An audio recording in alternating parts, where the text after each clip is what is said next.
Oke, baik kita lanjutkan. Tadi kita sudah membahas mengenai data subjektif. Nah, selanjutnya O ya dalam SOAP ini merupakan kepanjangan dari objektif atau data objektif. Ini saya seringkali penting nih untuk diingat ya. Seringkali masih menemui mahasiswa itu sering menulisnya hanya subjek, objek, itu akan sedikit berbeda ya. Artinya bahkan tidak sedikit berbeda sekali maknanya jika Anda menuliskan subjektif, objektif. Kalau subjek, objek yaitu di bagian dari suatu kalimat ya, subjek, predikat, objek. Tapi kalau data ini kita bicaranya data objektif atau data subjektif. Itu perlu diingat ya. Jangan sampai nanti ketika Anda menyelesaikan kasus masih nulis subjek, objek itu keliru ya. Jadi tuliskan objektif, subjektif. Oke, keep in mind. Oke, jadi data objektif ini merupakan tanda atau gejala ya yang terukur oleh tenaga kesehatan. Ingat ya, jadi kalau terukurnya oleh pasien, yaitu belum bisa menjadi data subjektif. Data objektif ya, bisa jadi itu hanya subjektif saja. Jadi harus terukur oleh tenaga kesehatan yang kompeten tentunya di bidangnya. Nah, yang termasuk ke dalam data objektif apa saja? Ini ada tanda-tanda vital. Tanda-tanda vital ini meliputi tekanan darah, ya, suhu tubuh, denyut nadi, dan kecepatan pernafasan. Nah, artinya data objektif ini itu data yang bisa terukur secara objektif. Jadi bisa dibuktikan kebenarannya. Misalnya pasien dilakukan pemeriksaan tekanan darah dengan menggunakan tensimeter. Oh, diperoleh hasilnya tekanan darahnya adalah 120 misalnya ya. 120 per 90 mm Hg. Nah, ini merupakan data objektif karena angka ini bisa terukur, bisa teruji gitu ya, bisa terverifikasi. Meskipun pasien bilang misalnya tensinya 100 ya nggak bisa, artinya tetap tidak bisa. Ini karena sudah diukur dengan menggunakan alat ukur yang bisa dipercaya dan dilakukan oleh tenaga kesehatan. Jadi bisa terukur, bisa dinilai. Suhu tubuh juga sama ya. Suhu tubuh misalnya dengan menggunakan termometer misalnya bisa kita ukur. Nah, suhu pasien itu berapa bisa dilihat. Namun, jika berasal dari pengakuan pasien, misalnya pasien merasa demam, nah itu dikategorikan sebagai data subjektif. Tapi jika hasil pemeriksaan termometer ya oleh perawat misalnya atau oleh dokter, misalnya suhunya 39 derajat Celcius, nah itu maka termasuk ke dalam data objektif. Oke, kemudian yang masuk data objektif ini juga ada hasil pemeriksaan laboratorium. Semua data lab, semua hasil pemeriksaan laboratorium itu termasuk data objektif. Misalnya darah lengkap dari nil HB-nya berapa, eritrositnya, jumlah sel darah merah, darah putih, trombosit, dan lain sebagainya.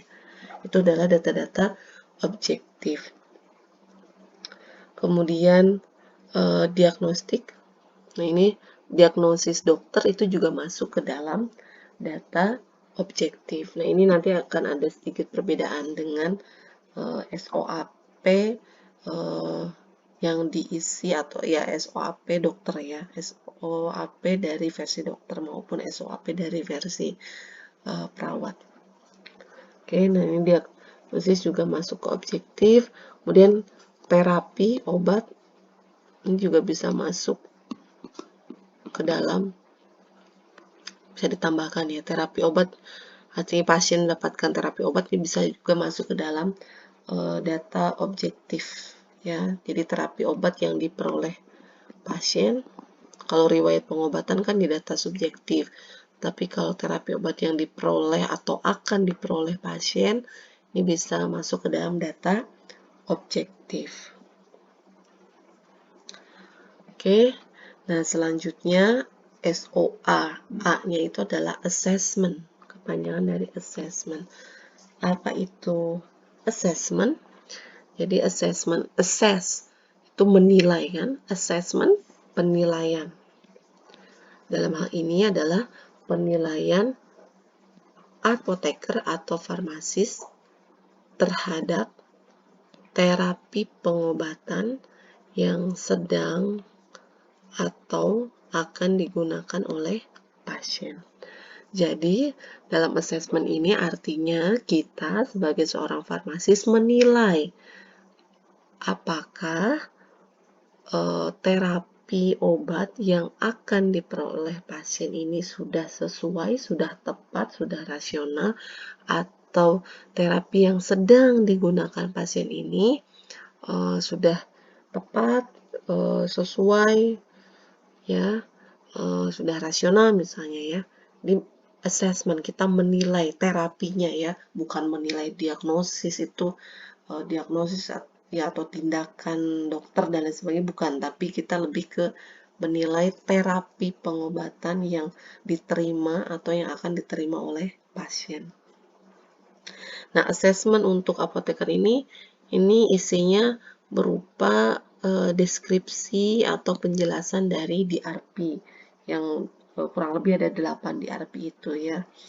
Nah, jadi berdasarkan data subjektif dan objektif yang sudah kita kumpulkan sebelumnya, nah langkah selanjutnya kita akan melakukan analisis ya untuk identifikasi ada tidaknya masalah terkait obat atau menilai ada tidaknya DRP ini. Nah, pada saat mengisi assessment, kita sebagai farmasis atau apoteker dalam menyampaikan assessment ini harus non-judgmental, tidak boleh menjustifikasi ya. Sebaiknya hindari kata-kata yang berkonotasi negatif, misalnya obat salah, misalnya.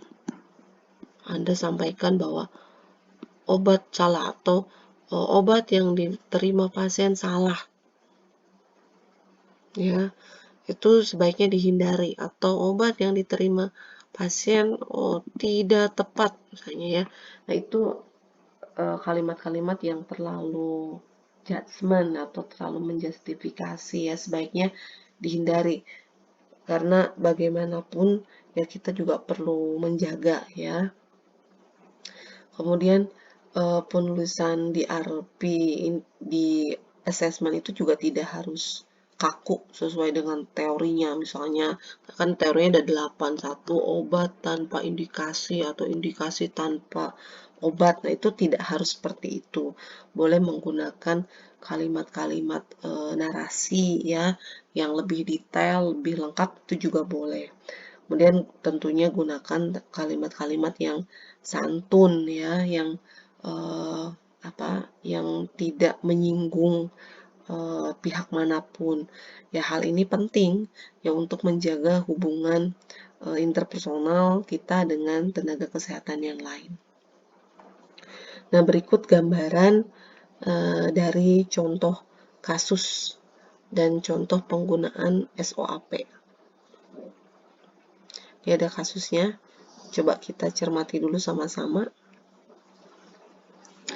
Di seorang laki-laki berusia 35 tahun dibawa ke IGD Puskesmas ya oleh keluarganya dengan keluhan demam, nyeri pada telinga kiri ya, ada cairan dan nanah yang berbau ya yang keluar dari telinganya.